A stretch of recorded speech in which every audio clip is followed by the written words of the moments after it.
Then we also have Mars and Pluto both in the gate 41. So they are conjunct. That's what they would say in astrology, right? They're close to each other in Aquarius, and they're in the gate 41. The gate 41 is known as fantasy in traditional human design and imagination in quantum human design. I talked quite a bit about this in the live stream that I did about the Human Design New Year, because the Human Design New Year happens every year when the sun moves into the gate 41.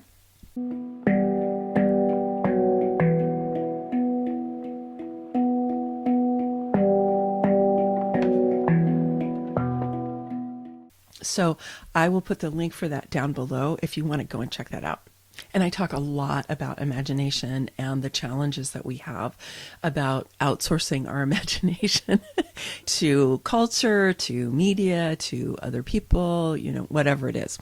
And how can we reclaim our imagination and really work it and use it for ourselves? And then let's talk about the kind of Mars-Pluto dynamic. So Pluto is known as the higher octave of Mars. So what that means is that Mars is considered a personal planet, right? It's in the inner solar system. Pluto is at the far outer reaches of the solar system, right? They're very, very far apart. Outer planets are known as transpersonal planets and kind of karmic planets. They're generational because they stay in their astrological sign for a long time.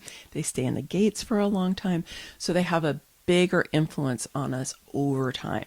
Whereas the personal planets really move much faster, and they move through the gates pretty fast, and they move through the signs.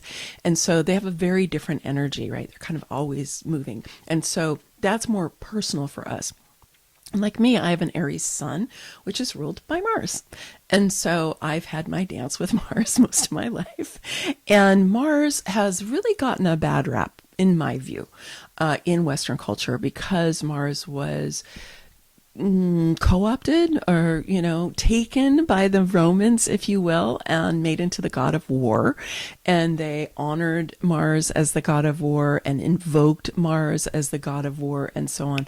And so he's really been seen in that way. And because he's been held that way so much, Mars can totally show up that way. And Pluto is not so much about war as it is about the deep diving about what is really in whatever Pluto is highlighting, right? And what is dysfunctional that needs to come to the surface that we can then release so that we can rise like the phoenix, right? Because Pluto is phoenix energy. And so it is about, getting into that underworld and bringing it out and then releasing it. And Mars, I like to think of Mars as the spiritual warrior, right? Because I think of like the sacred masculine as really being a spiritual warrior energy. We have some beautiful male teachers who are out now who I think are exhibiting the sacred masculine and spiritual warrior energy, men like Joe Dispenza or David Clements, who are very, very different from each other, right? But both have this kind of sacred masculine energy that we can trust and we can lean into. And they're both absolutely spiritual warriors.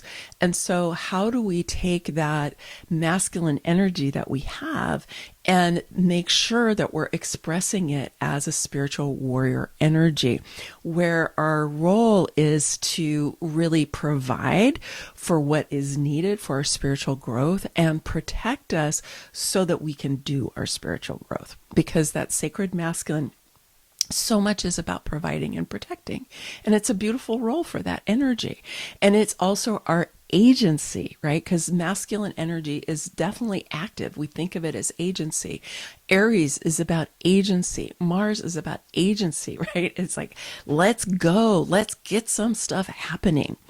And one way to think about Mars and Pluto together here is that Pluto is really working with Mars, and they've been in a dance. I mean, this is not the first time they've been conjunct. It's happened earlier, I think earlier this year.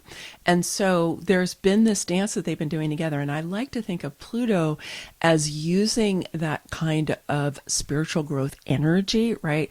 Excavating what is dysfunctional and bringing it to surface so so it can be released.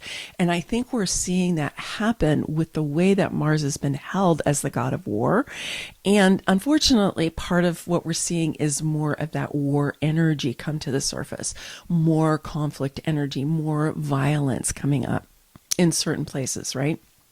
So I encourage you not to see this as a falling back into really warlike energy, so much as a purging of warlike energy. So it's more like a healing, like almost like a healing crisis, if you will, where Pluto is in there working that Mars energy and saying, we're going to excavate that god of war and we're going to bring it to the surface for the purpose of release.